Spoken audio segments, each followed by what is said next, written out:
digitalization haven't been adequately handled by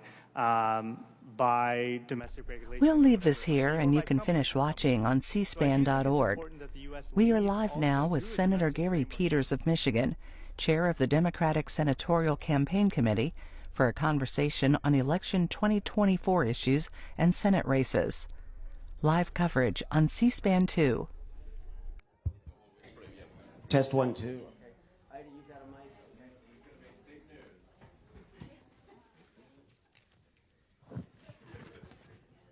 news. Hi, everybody. I'm Bob Weiner, and we're going to do this as Senator Peters wanted, as a kind of a conversation. That's why we have the three chairs up top, and it will be a conversation with the media. Welcome to the National Press Club, where news happens. Today, Senator Gary Peters, chair of the Senate Democratic Senatorial Campaign Committee, will address media and members of the National Press Club and have a conversation to update the press and public on election 2024 issues and opportunities, as well as discuss target races and the impact of the Harris-Walz ticket. Following a brief opening statement, Senator Peters will conduct a question and answer session with the credentialed media and National Press Club members here. The event is being held today because it's literally right before the Senate goes home to campaign, in order for the media and public to have the best information. So, Peters was born in Pontiac, Michigan, is a fifth-generation Michigander. He has represented Michigan in the Senate since 2015 after serving in the House from 2009 to 15. He became chair of the DSCC in 2021 and was reappointed in 2023. The Senate Democrats regained the majority, and he and his team are working hard on fundraising, advertising, and a ground game to keep it. Peters is also chairman of the Homeland Security and Government Affairs Committee, serves on Armed Services and Commerce, Science, and Transportation, where he's chairman of Surface Transportation. During this Congress, he was also appointed to serve on Appropriations. This is amazing to me. For a second straight Congress, the Nonpartisan Center for Effective Lawmaking recognized Peters as the most effective senator in the U.S. Senate. In the last Congress, he authored 19 bills that were signed into law, the most by a U.S. senator in a single Congress in 40 years. The event today will be moderated by me and Bankole Thompson. Bankole is a nationally acclaimed journalist and standard bearer for economic justice. He's opinion columnist of the Detroit News, considered the leading black opinion journalist in Michigan, founding dean of the anti-poverty think tank, the Pulse Institute, the former longtime top editor of the Michigan Chronicle, and the first African-American newspaper editor to interview former President Obama. His latest book is Fiery Conscience, and last year it was featured in Forbes magazine. My own background has been a Clinton and Bush White House spokesman and senior staff for four-star General Barry McCaffrey, as drug czar, Representatives John Conyers, Charles Rangel, Claude Pepper, Ed Koch, and Senator Ted Kennedy. Now I'm the president of Robert Weiner Associates News, and I'm proud to have won the National Press Club President's Award for recruiting young journalists as bylined op-ed writers, with over 1,000 articles to date in major media and counting. Bankole and I want to thank Olivia Ardito and Thomas Alvis, who's here today. Thomas, where are you? You're in the back. You met him on the way in. For helping to generate and organize today's program. Dr. Patricia Berg, my wife, right here, for editing the release and the materials, and National Press Club events manager, George Arfkin, for enormous help on the logistics. The conventional wisdom is that the House flips to Democratic and the Senate loses its majority. Hakeem Jeffries said the House can pick up and is targeting 4 seats in New York and 7 in California and in the South. Today, Senator Peters will tell us the Democratic objectives and why he believes this should be and is realistic. So later, can we play the tape after the election? Okay. The way this is going to work is now Bankole Thompson will give his brief opening statement, and he will ask the first question. Bankole and I will flip for a couple of questions back and forth, and then we're going to open it up to all of you so that you can all ask any questions you like. And as I said, this is indeed a conversation. So I'm very proud to introduce my co-moderator and wonderful friend for decades and decades, Bankole Thompson. Thank you so much, Bob, for being an advocate of what politics should be, doing the most good for the most people. A free and democratic society like ours needs a vibrant press that engages our public officials on a myriad of issues facing the nation. And there is no better place to table our nation's issues than the hallowed stage of the National Press Club here in Washington. The Senate stands as the most powerful legislative body in the world, so we owe it to ourselves to continue to discourse about the state of our democracy, which is contingent on the current Senate races across the nation, in which Senator Peters has an instrumental role, and of course, he's soon to be the senior senator from my hometown of Michigan. Senator Peters, we believe, can make morality as a guiding principle dictated by Dr. Martin Luther King Jr.'s fierce urgency of now, with the quality of candidates you offer the nation. I hand it over to you. Well, thank you, Bankole. It's wonderful to be here with you in Washington.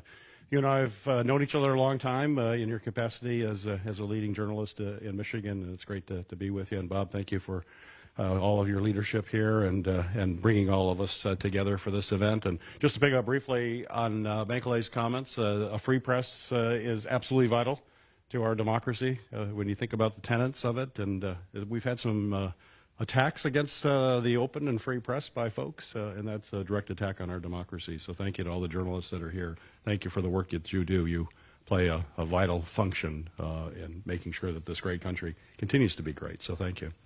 So I'll kick off a little overview on where we are in our Senate races. You mentioned the last race, or the last cycle, where folks, if you recall, no one thought we could possibly win in the last cycle, and they said, Gary, why are you taking the DSCC? This is like a no-win job. It's a midterm. Look at histories against you, and look at the economic issues, the president's favorability, all the stuff. You could go right down the list.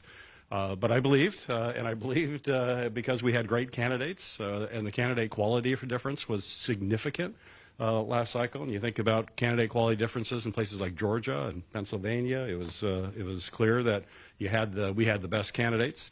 But all of you have followed politics for a long time. Just because you're the best candidate doesn't mean you actually win. You also have to run a really good campaign. And understand what you got to do in order to win. And so we worked with those candidates very closely.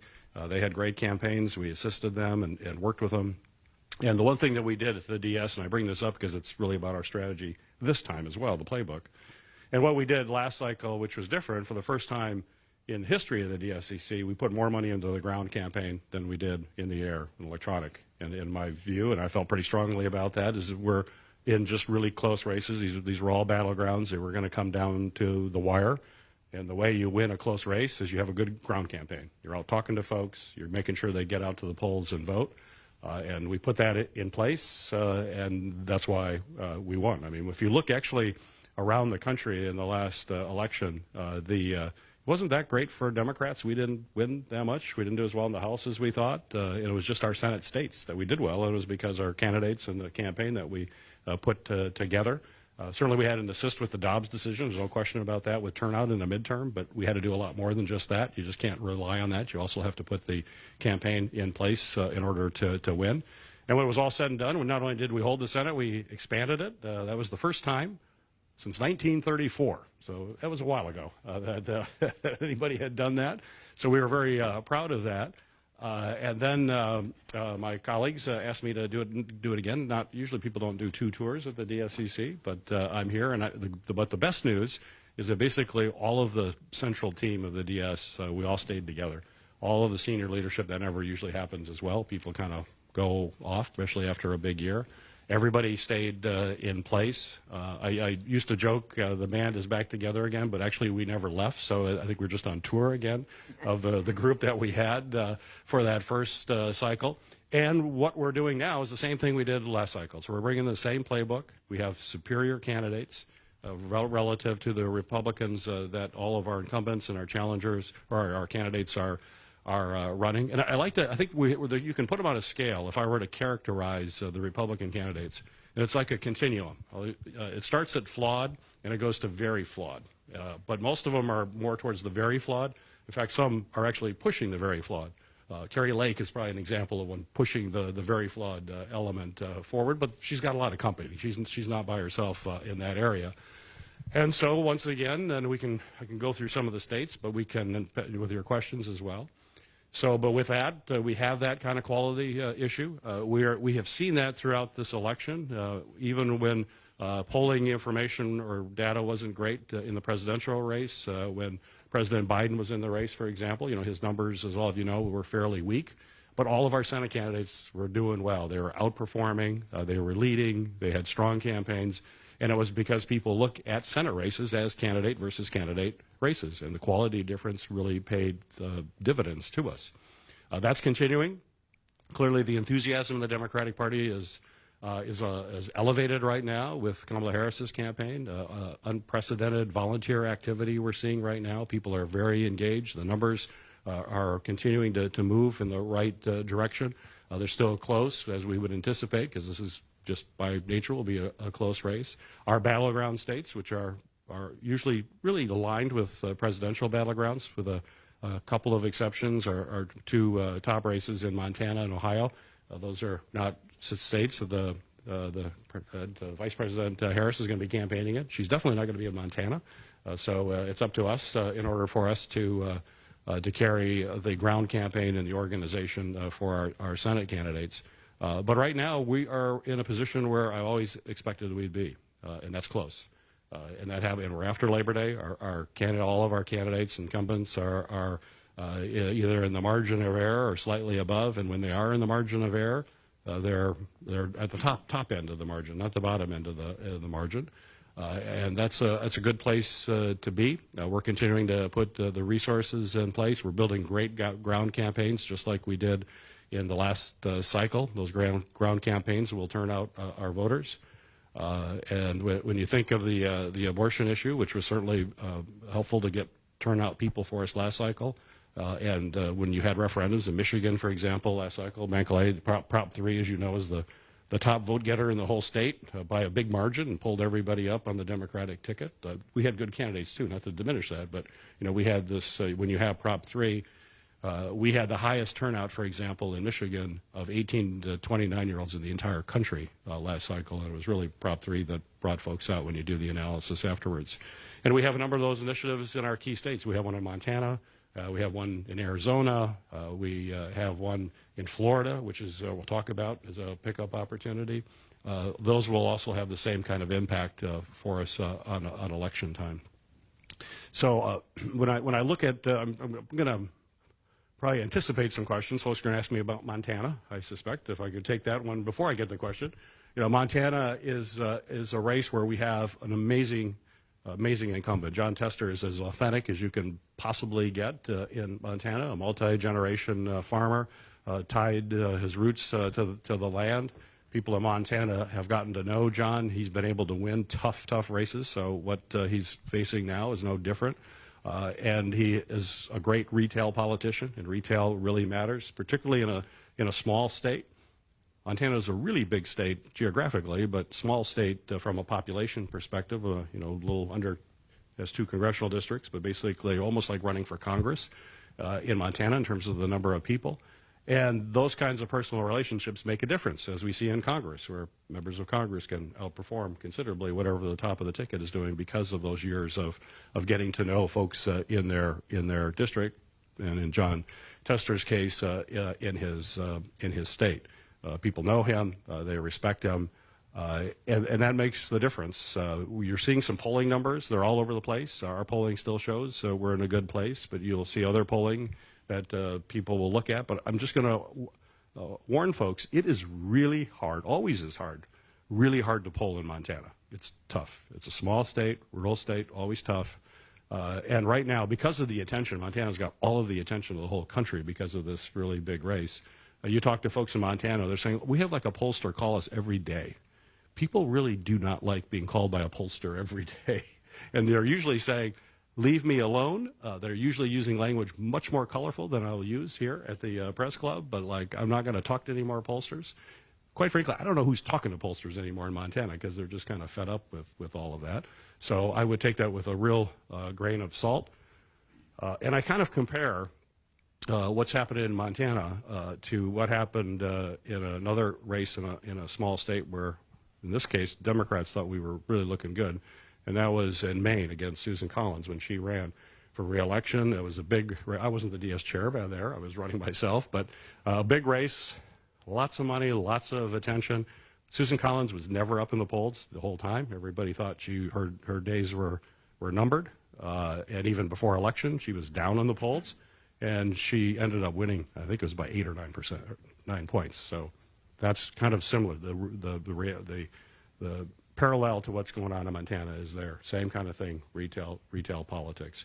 And John's running against a highly flawed candidate there as well. So let me turn it over and we can start taking questions. Okay, Bankole, as the Michigan Detroit news person, is there anybody else from Michigan here, by the way? Great. Okay, we'll get you your questions. But he'll ask the first question, and we'll go from there. Well, we're speaking to the nation. This is the nation's journalist, so we're not playing the Michigan. Right. But anyway, Senator, I want to lead off as a point of departure for this conversation. The Democratic messaging machine. For years, Democrats have been criticized as not having an effective messaging machine. That sometimes we even ask the question, you know, does the messaging machine, does it usually or is it regularly oiled, if you will? Because, you know, Democrats say, well, we're doing so much, but the message is not getting out. Can you tell this gathering that, in fact, that you're confident that the message in 2024 with the Senate race suddenly overlaps with the presidential race as well, that your message is getting across urban America and rural America? Is it resonating? Yeah, and I'm going to take I'm going to bring it from the perspective of our Senate races. So when you're talking about messaging in a Senate race, to me, it's critically important for the individual person running for the Senate who is a senator. The message is likely to be different in the states. They have to address the issues that are most important in their state. They have to connect with folks, and quite frankly, it's usually good. This is not easy to do, but try to not to nationalize your race. If we just nationalize the race, then that's, of course, we've seen in recent years it's a lot harder to do, and whatever the presidential candidate does in the state, the Senate is usually aligned. But obviously in places like Ohio and Montana and others, we can't do that. We can't nationalize the race. So the message that John Tester is going to be talking about is going to be a lot different than in Ohio, because Ohio is a different state.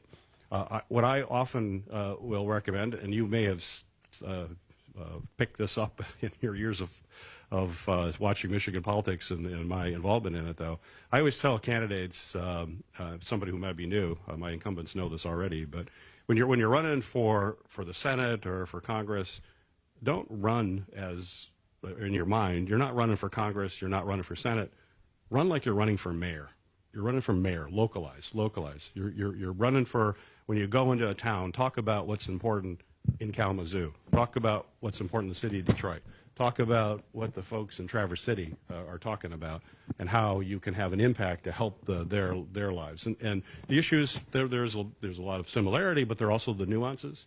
And the nuances usually speak louder to voters than just talking the regular talking points for whatever the national campaign is. So there are, when you approach it like that, that's why we let, obviously, our individual candidates drive what they're talking about. We'll leverage that, make sure that it's out. But in those cases, the more you localize, the more you're likely to win, and you very likely could outperform the top of the ticket because of that. Because there are still crossover votes. Folks think that doesn't happen. It does. I've experienced it.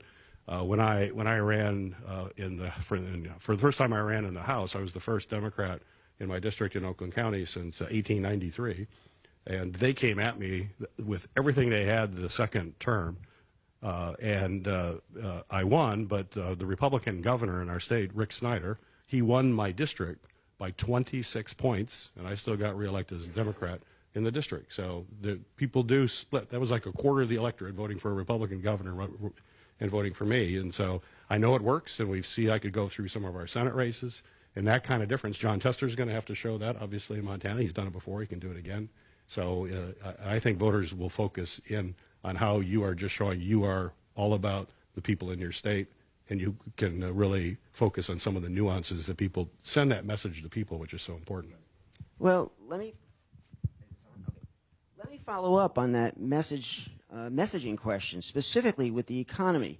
So do local candidates have to show a picture of a dozen eggs at $4 a year ago and $2 today? That would be effective. Do they need to show a picture of gas prices on the tank on the display at $4 and now at $2.89 a gallon? Do they need to show that so that people realize it does affect their lives?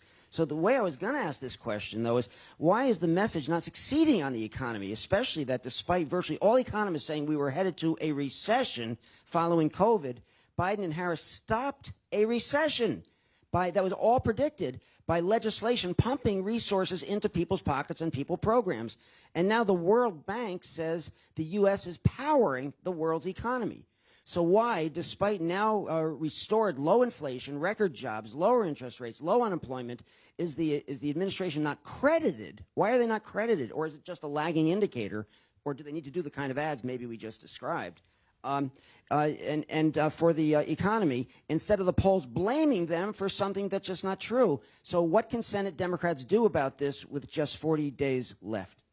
Well, it is about painting contrast and first recognizing that things are higher. That was ever since the pandemic, and understand the pandemic messed up supply chains. You saw costs. It wasn't just in the United States; it was the entire world that got impacted by that. But certainly, candidates have to recognize that people are seeing that prices are higher than they were prior to the pandemic. And although you're right, it's inflation is down considerably. We're seeing the Fed now lowering interest rates. The costs are starting to go down, and that there is a lag to people seeing what's happening with that. But then it's also about the policies and how are we reducing costs for folks. So one of the biggest issues and one of the most powerful issues, and one that people are focused on, are things like prescription drug costs that have gone up dramatically in the past and are now becoming more affordable because of the work for Democrats.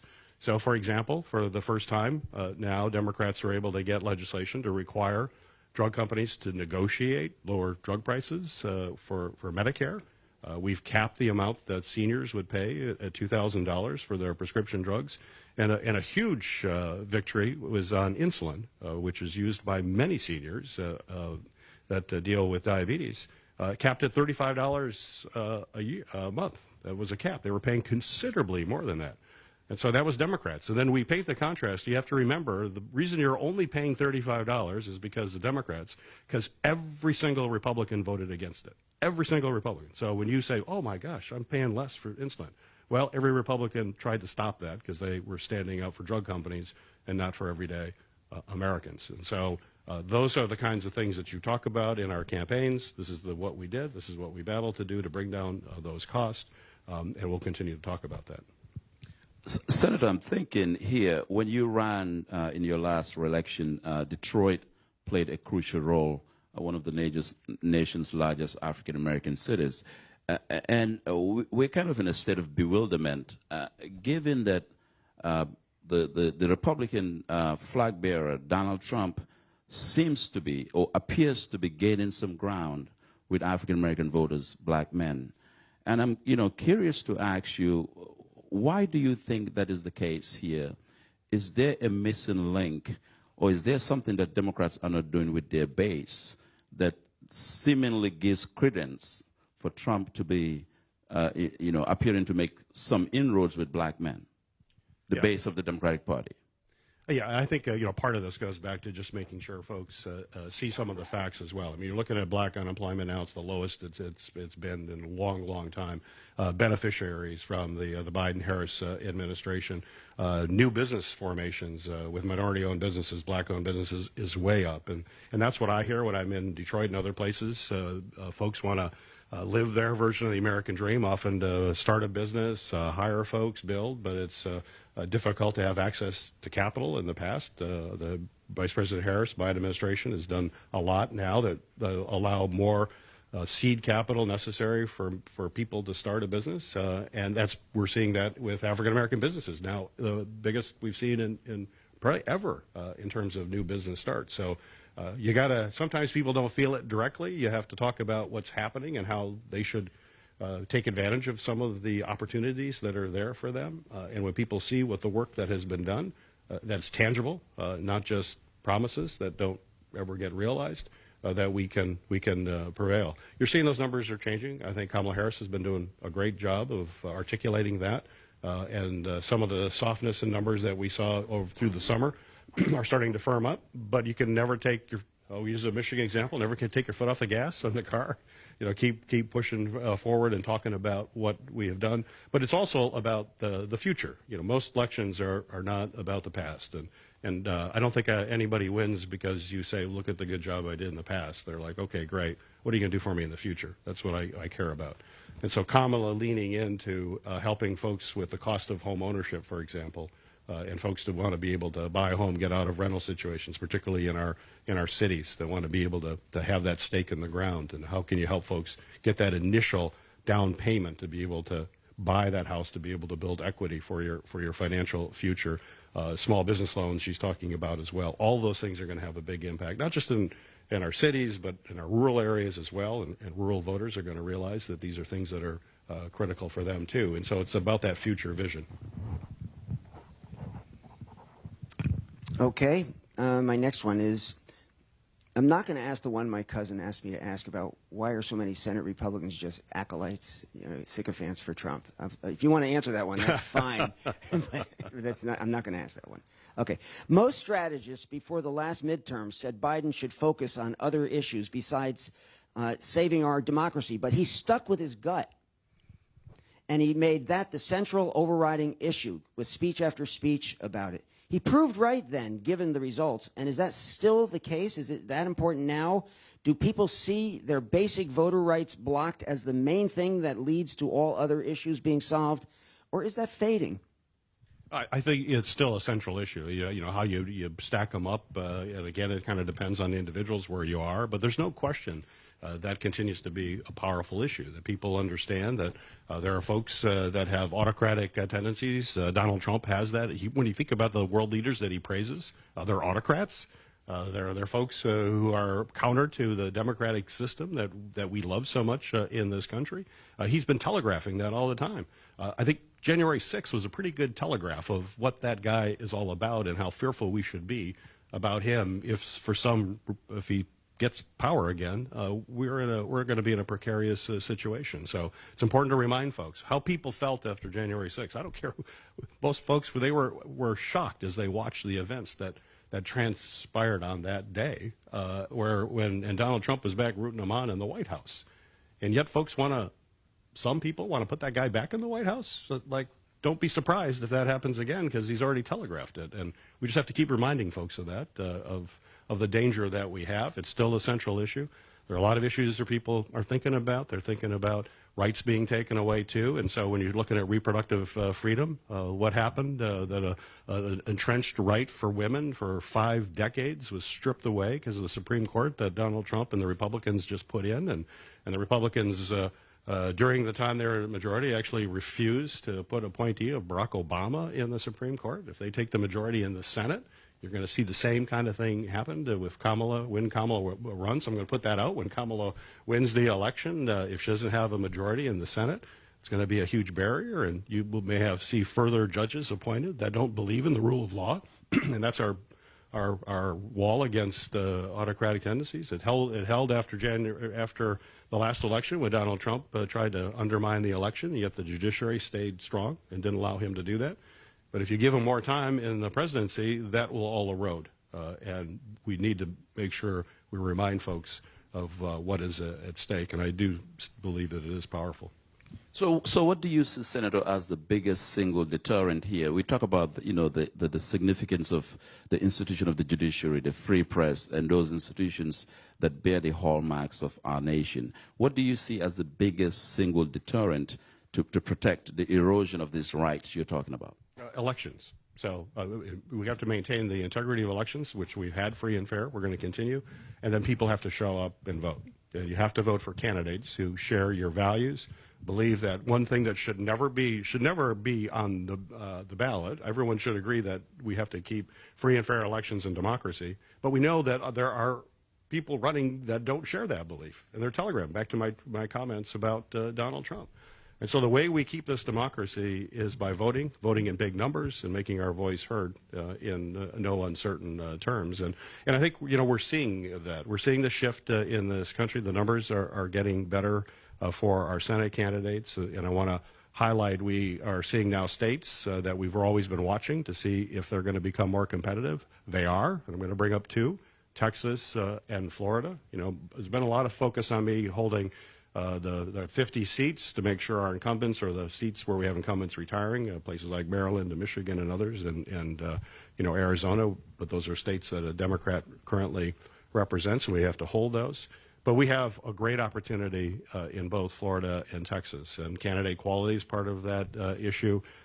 We have two very unpopular incumbents, so Ted Cruz in Texas and Rick Scott in Florida. We have very strong challengers. Those races are real. They're now in the margin of error. We've continued to see it move, and we just announced this morning the DSCC that we're making a multi-million-dollar investment into those two states. We've made some investments already to kind of build up some of the structure, but now we're going to go in much bigger, knowing that what we're finding, and the polls are pretty clear, these are in the margin of error, but when folks in Florida and Texas have a chance to better get to know our candidates, and Colin Allred and Debbie Mucarsel-Powell, they win.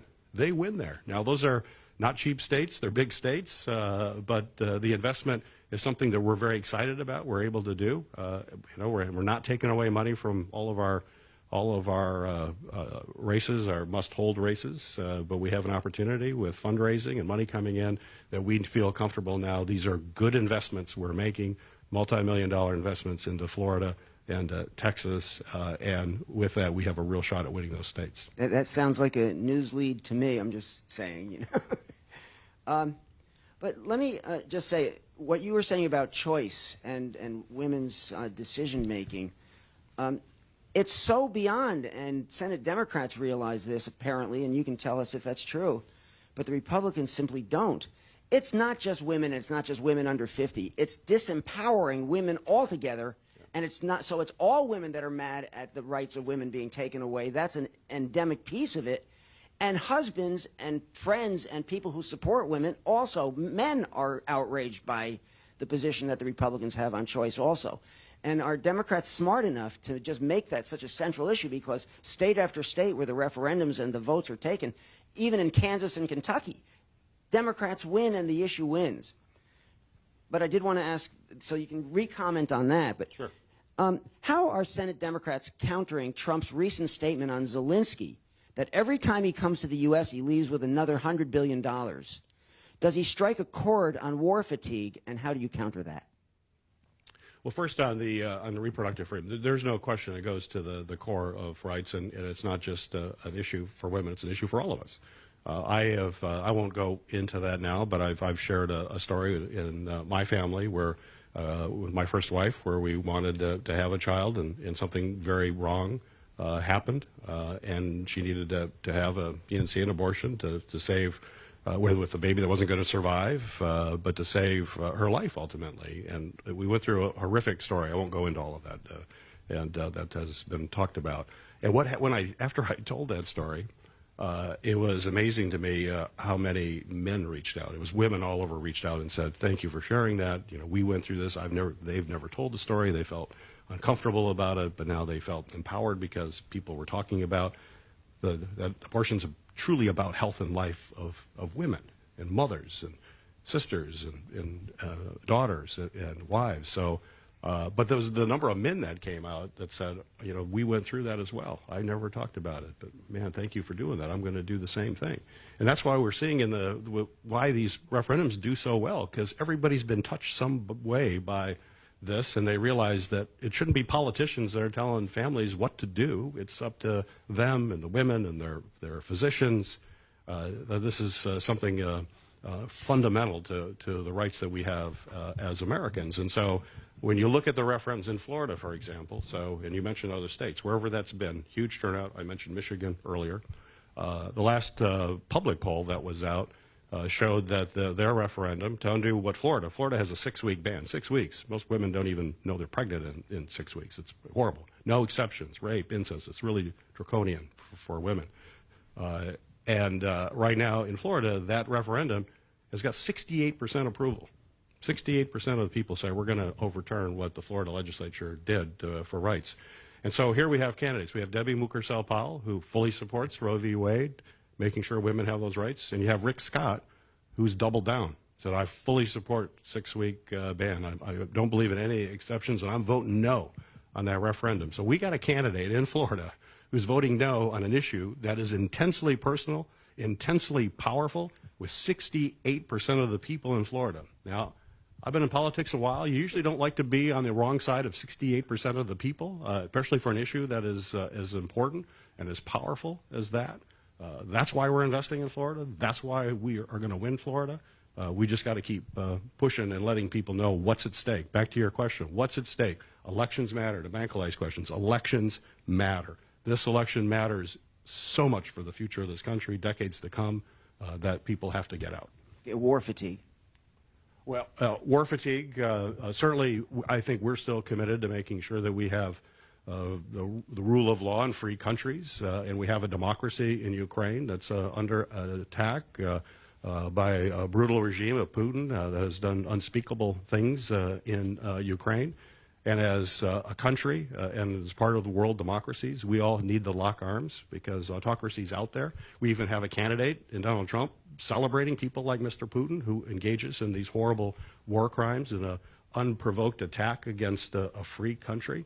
We're never going to back away from standing up for freedom in the world. The United States has always been that beacon of hope, of liberty, and of a bright future for everybody. We're not going to secede that. We're not going to walk away from that leadership, especially as Democrats, because we believe that's something everybody should know, that we're there for them. All right, we're going to go to the audience. We have members of the press here who have questions to ask. I think we have a microphone in the... Okay, Ida, now go to the gal right behind you first. Hey. Yeah, please introduce your name and your organization. Yes. Hi, Senator Peters. Emily Wilkins with CNBC. I wanted to dig into a little bit more about the decision to go ahead and invest in Florida and Texas. I mean, right now, I know you're saying that your internal polls show that Tester is up in Montana. Of course, there's a lot of public polling out there that shows that he's down. And it seems like more money into that race, into Ohio. I think we're just a little surprised with the amount of offense that Democrats have to play. What led to the decision to invest in Florida and Texas? Was it more funding coming in that you didn't expect, or just better polls that you didn't expect? Thanks. Well, that's a multi-part question to answer, as well as the ask, because it's about kind of all of that stuff that we have to look at. So, and as DS chair and my team, you know, we have to make those kinds of assessments real time, and we're following all the races very, very closely with our polling. We do a lot of part of what the DS does too, message development with focus groups, all the things that we'll do to get a sense of what's going on in the state. But certainly, I'm a data guy. We're going to look at data and see where things are, because I don't have unlimited amount of money, and you've got to be able to spend it very wisely. I have a kind of a quick saying for folks: if you're gonna win your race, I'm probably not going to give you any money, and if you're going to lose your race, I'm not going to give you any money. But you're right in the middle, and you're on the edge. We're all in. We're going to do everything we can to get you, because the only metric that I care about is that we win and we have the majority. And if we can expand the majority, let's expand the majority. That was the metric we did. And sometimes that's hard decisions. I had to make some hard decisions last cycle of races where we had to move money around at the end, and we went to places. Just a quick example, you know, we saw Pennsylvania starting to slip away. We were really worried about Pennsylvania, and we put a lot of at the end. I said every penny I got coming in new is going to Pennsylvania. That paid off. We won, and we picked up a seat. Those same kinds of thought processes going into effect now. And so we always thought there was potential in Florida, Texas, for the candidate quality issues that I mentioned. Those states have changed. I mean, and if you think of Ted Cruz in the last election against Beto, I mean, he only won by a couple points. That was a pretty close election. And Colin Allred is a great candidate, and we're seeing that people really like him. It's amazing the response he gets from folks, which is wonderful. And he's running against an unpopular incumbent in Texas, and actually Ted Cruz's numbers are worse now than they were when he ran last time. In Florida, Rick Scott has run several statewide races, and even when he has a wind at his back with a strong Republican year, he's never won by more than just a hair over 1 point. So when you only win by 1 point or 2 points, and now we've got very strong candidates in both of those races, and we've got the dynamics of, especially with the abortion referendum in Florida. Those are all very promising, but now we're seeing it in the data. The data is definitely showing some great momentum for us there. We expect there's a lot of upside, particularly when folks better get to know our candidates better. It's pretty powerful in terms of the numbers, and so we made the decision that we got to start investing. People around the country, I'm sure, will be investing to try to win all of our seats, but they'll be focused on that. We're making this multi-million-dollar investment now, and I'm very confident there's going to be more coming. So I feel good about where we are. So let's go to, go ahead behind. Are you talking about me? Hi, Senator. I'm Bridget Bowman with NBC. I just wanted to follow up on Emily's question. Can you describe, I know the committee has said it's a multi-million-dollar investment. Can you describe how much is going to be spent in each state or how much you're looking to spend? Yeah, we're not sharing that information right now for strategic purposes with how we do that, and there's a fine line of what you want to say publicly and what you don't, because we're in a battle right now. But obviously those numbers will be clear as we start doing what we're going to be doing. But right now we're not talking specifics. That is what we're putting in, and that we're making the kinds of decisions regularly as in the previous question as to how we deploy that in those states. And I think you said earlier that you're not going to be taking money away from your must-hold states. So are you, as the committee, as the party, committed to staying engaged in Montana specifically through the election? Absolutely. Yeah, there is no world that you can conceive of that I'm not going to be into Montana right to the very end. John Tester will have everything that he needs to win. But as I mentioned earlier, he's also a great retail politician. He's traveling around the state. He's getting to know people, and the contrast between him and his opponent, who has significant flaws, will bear big dividends on Election Day. Thank you. I don't think I introduced Aide Morganti, who's our mic giver, and she is from German Press herself. And Aide, if you could grab the mic after the person asks the question, then we can move it to the next person. We'll be somewhat more efficient. So let's see. Where do you want to go? How about in the back? Did you have your hand raised in the back? Go ahead. Raise your hand again. Go ahead. Right there, black hair. Okay. Hi. Thank you so much. Hi, Senator. I'm Samantha Jo Roth, the Washington Examiner. I wonder if you could talk about, a lot of people are saying, I think you said 40 days until the election, our candidates are going to win once people know them. What would you say to people who say 40 days out, maybe it's a little too late? It's not, because people are starting to focus more on elections. You'll have a lot of folks, certainly people on the presidential race. Folks know Donald Trump. He's been around a long time, so there's really no new information to put out about him.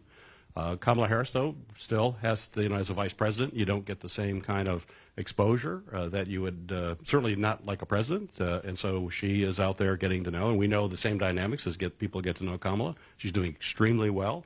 And when folks see the amazing performance like she delivered at the debate, talk about a clear contrast between two candidates. You can't get more different, and she just was brilliant, I think.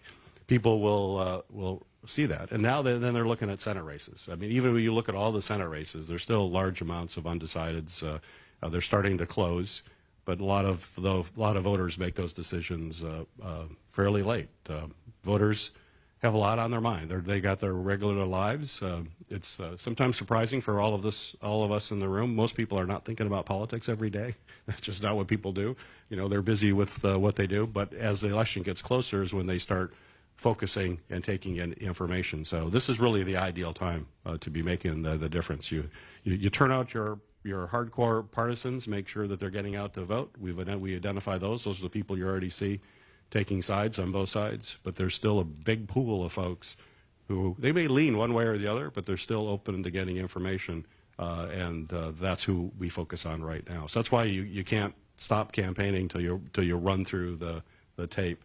And it's amazing if you look at exit polls too in our races in Michigan and it's other places too.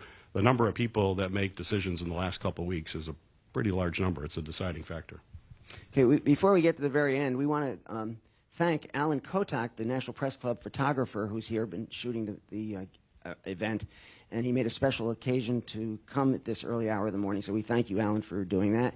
And also, we want to very much thank C-SPAN's producers, Alan Speck and Rob Harleston, who've been with C-SPAN for decades and worked literally thousands of programs, and they thought that today's event was important enough for them to provide this kind of coverage, and we're very, very grateful to C-SPAN for doing that. Okay, and we're going to do exactly that. So go ahead, right in the front. Yeah, our press club colleague, here we go. Oh, right here. But Ida, right here. Oh, okay. And then we can go right back to that person. Thanks for doing this, Senator. Oh, my pleasure. Yeah, Joseph Morton, Dallas Morning News. Wanted to talk just a little more about Texas, kind of the topic of the day here, I guess. You talked about the importance of candidates localizing these races, staying focused on what's important to folks on the ground. And Colin Allred was asked a few weeks ago by reporters if he was expecting any help from you guys, and he said no. He said at the time, I know Texas better than the National Party does, and I don't think the National Party necessarily could win here, but I can. So in addition to what you guys are seeing in the data about why you think the race is close, what are you seeing that you think you guys can provide something to help him with coming in as the National Party? Well, from the DSCC's perspective, we provide resources. So that he just needs to have the resources to be able to get his message out, talk about issues that he cares deeply about and the people of Texas care about. And if we can help get that message out, we know that he will be successful. But it is his message. He knows Texas inside and out. I would never pretend to know anything about Texas. And when he's my colleague in the Senate, and I need to know something about Texas, he'll be the person that I'm going to go to, and he'll tell me. So that's why Texas needs Colin Allred, someone who cares deeply about the state, who shares their values, who's going to stand for women, for example, with reproductive freedom. The contrast that he can paint between himself and Ted Cruz is pretty stark. And when he gets that out and has the opportunity to do that with our help and with the help of other folks who also share his values, he'll be successful. Okay, and Ida, right in the back there was that person. There you go. With the headband. Yeah. Hi, Isabella with ABC News. You'd been talking about pickup opportunities for you guys, but Republicans are really seeing places like Maryland as a pickup opportunity for them. What's your investment strategy and kind of ground game there? So we have to hold Maryland with Ben Cardin's retirement. We have Angela Osselbrooks, who's a great candidate running there. Everybody who has a chance to get to know her, too, around the state is incredibly impressed. She's running against someone who has pretty broad name ideas, a former governor. So that is something that she needs to deal with by making sure that she gets to be better known. The DSCC, we've made substantial investments in the Maryland. We'll continue to do that. She will get the resources she needs to get her message out and to talk about what she will do for the state. The state is a heavily Democratic state, and so our get out the vote efforts are particularly important there. We have the voters are there. We just get them to the polls. And understand that what's at stake, this is really important for folks in Maryland, is the majority of the United States Senate. That if Maryland doesn't send a Democratic senator to the Capitol, we likely wouldn't be in the majority. So Maryland is critically important for that. And they're Democrats. They understand that. They're supporting Kamala Harris by a very large margin. And they want to make sure that Kamala Harris is successful, and a Democratic Senate is critical for that. Well, Osselbrooks beat a sitting congressman who spent 10 times as much as she did in the primary, right. 10 times as much. Pretty remarkable. And there's a poll yesterday that shows that she's 11 up, so it looks good for you right now in that seat. Yeah, I feel real good. I feel really good. Right in the front row. But again, we never take the foot off the gas till we run through the tape. I guess that's two metaphors, running and driving. Thank you, Max Cohen, Punchbowl News. Thanks for doing this. On Ohio, a state we haven't talked about that much today. There's recent data that showed Republican groups outspending Democratic groups on the air there at this moment in time. Are you concerned about that spending disparity, and what is the DSCC's plan to invest in Ohio? So we're very involved in Ohio. There's no way I'm losing Ohio. Sherrod is an amazing senator and a friend of mine with the state. Ohio and Michigan share a lot in common. We have different views on college football, but for the rest of those states, or those two states, are very in common. So Sherrod is a gentleman who's been able to win in a tough state. As a statewide office is the only Democratic office holder, and he's done that because he's authentic. He cares about folks, particularly his strong union position is something that union members in Ohio know and support and will be out in force. He has resources we need to continue to invest in Ohio. We're not done investing in Ohio, and it will take more money. But right now you have a lot of outside groups that are dumping tens of millions of dollars against Sherrod, trying to prop up another highly flawed candidate. I think Bob alluded to it. This is a guy, he's running against Marino, who said that women over 50 don't care about reproductive freedom because they can't have kids. I mean, that's offensive to just about everybody. So his opponent makes offensive comments. And that's not helpful, no matter how much money you have and how much you spend. That's going to cut through, but he'll have the resources he needs. Okay, it is 9:26:50, and we're going to go till 9:35 since we started 5 minutes late. Is that all right, Senator Peters? Yeah, that's great. Okay, so I'll do shorter answers so we get more We're questions. fine. How's that? And C-SPAN wanted the 1 hour line, so okay, go right there. Hello, Senator. Nicholas Anastasio from National Journal and Hotline. Going back to Texas, it's going to be a big topic this day. But at the state at this time in 2018, O'Rourke was outspending Cruz, and he had outside Democratic support at this time. Are you confident that Allred is outpacing O'Rourke at this time during the 2018 campaign? Well, it's there are a lot of dynamics involved. You can make some comparisons. One, we also see in the numbers that Ted Cruz is less popular in Texas than he was when he ran last time. So Colin's got an opportunity to show that contrast more significantly. Colin's actually outraised Ted Cruz the last few quarters, so he's getting resources already. And now with DSCC investments coming in, and likely more investments coming in, he's going to be able to close that gap going forward. So I feel really good where we are, and we look at the numbers of how well Colin does when people get to know him. They're really powerful. So we're very optimistic. So, red sweater. Hi, Chairman. Simone Pethe from CNN. Thank you for doing this. I wanted to ask you about another state that you are not currently engaged in, Nebraska. What are you seeing there? Do you see any chance that the Republican senator will be defeated this year? So we do not have a Democrat running in Nebraska, and so I'm not engaged in that in any way. Can you say anything about what you're seeing in the state? I'm not engaged. I don't pay attention to Nebraska. I got a lot on my plate right now. I got a lot of states that I'm watching, so I'm sorry I can't give you a better answer, but we don't have a Democrat in Nebraska, so I'm not involved. Hi there. Thanks for doing this. Patrick Svitek with the Washington Post. You mentioned you're not taking resources away from the must-hold races, and suggest there's new money for Texas and Florida investments. How much role did the Harris campaign transfer play in being able to open up these new pathways, either that initial $10 million transfer or anything else that may have come in since then from the Harris campaign? Well, yeah, obviously all the money comes in is helpful. It was nice to get that money coming in.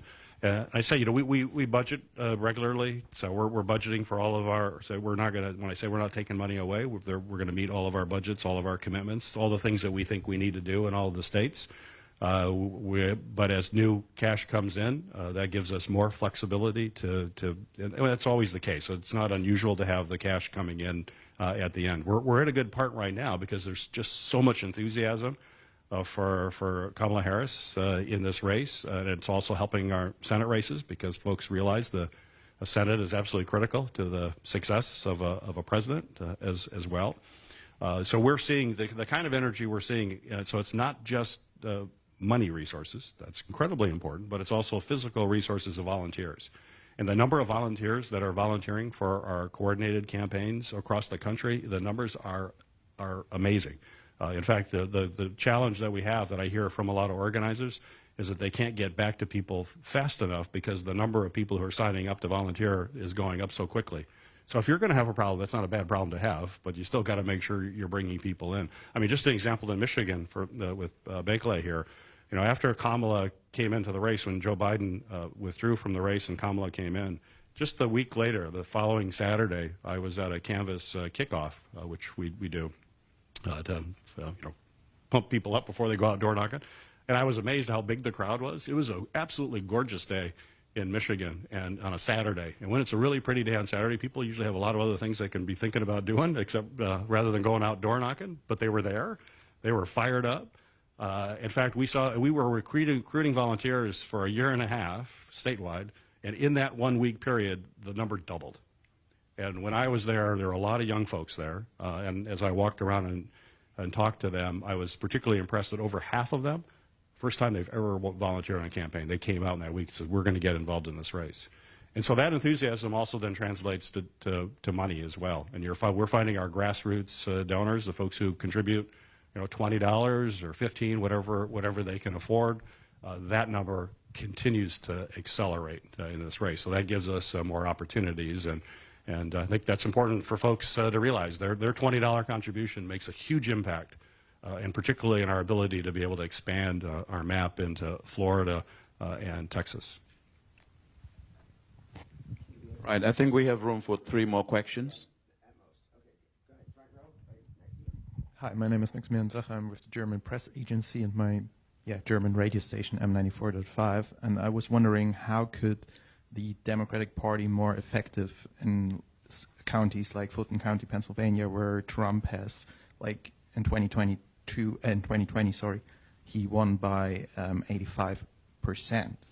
How can the Democrats be more effective there to maybe gain some more votes there?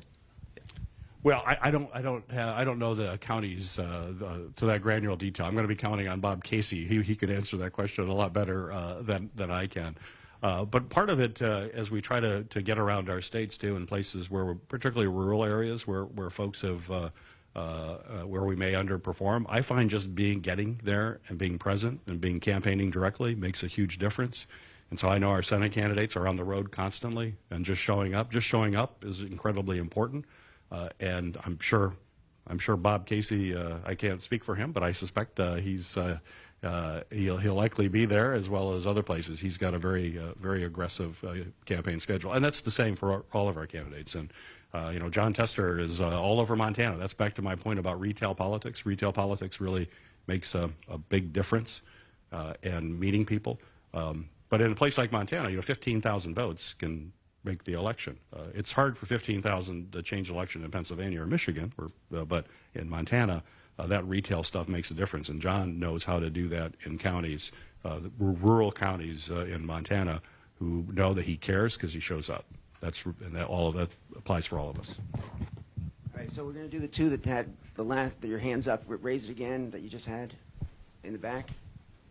Then you two over there. Okay, so in the back row, and maybe this will be the last question.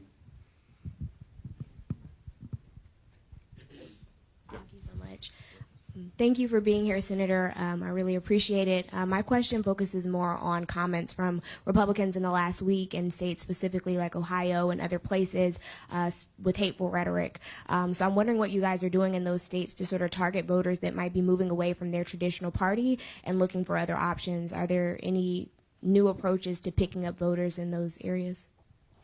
Well, part of it is trying to identify folks too, and that's where the ground campaign comes into effect. I mean, we're out actually talking to folks. We don't just rely on throwing a TV commercial up or doing a digital ad and looking at polls. That if you just do that, I think that's malpractice. You've got to actually be out in the community, having an army of folks. We're able to do that more so, as I mentioned in the previous question, the amount of volunteers we have going out, knocking doors, talking to folks. And people will tell us what you're saying if they're have questions in their mind that need to be answered. It allows us to find out exactly what it is that they're concerned about, or what they want to see, and then try to address it based on the individual candidates and what they care about. So it is that's old-fashioned politics, but it is incredibly effective, and I say absolutely essential. It's how we won last cycle. It's how we're going to win again this cycle. Ashley, is that you in the background? Yes, sorry. This is Ashley Fields, National Press Club member. And proudly was our intern and was assistant editor of the Afro. And now you write for who? The Hill. The Hill. Great. Okay, so we're very proud of you, Ashley. Congratulations on your success. Great. Are we concluded now? Okay. Senator Peters, this was a spectacular presentation, and you've made news, and we really appreciate your coming to the National Press Club, and I can't thank you enough on behalf of all of us here for making this presentation, and your great staff. Who we were literally on the phone and emails 3, 4, 5 times a day, and they helped guide everything in a very positive way. So thank you to your staff. DSCC staff, yeah. And so, Bankole, any final comments? And thank you all for coming. No, just thank you so much, Senator, for your comments and engaging the press this morning. I think it's so important, so significant. Again, the United States Senate is the most powerful legislative body in the world, so depends on how things go in November. It will have an impact, not only across our country but around the world. So this is important. Okay, let me ask the final question for the tape. Will the Senate remain Democratic in this election? Yes. There it is. Thank you very much, everybody.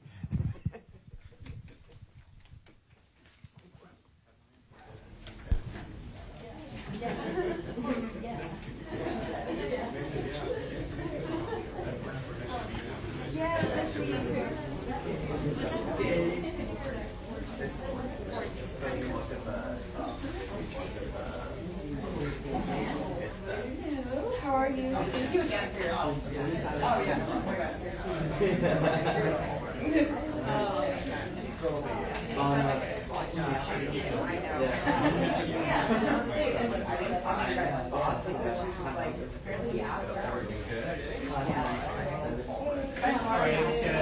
You're so cool yesterday. Yeah. It's okay. I'm going to pick up your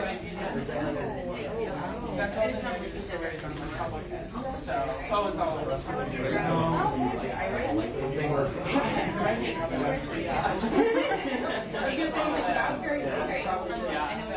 Oh, yeah. You want to read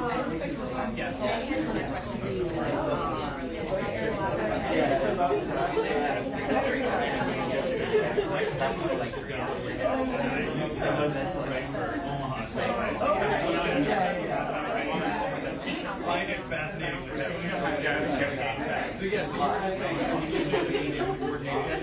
Campaign, so the ads are being produced.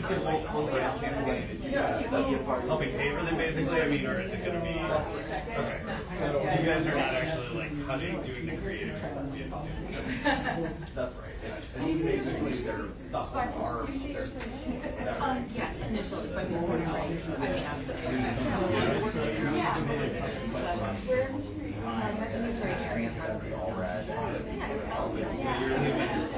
the content, yeah, it's the content.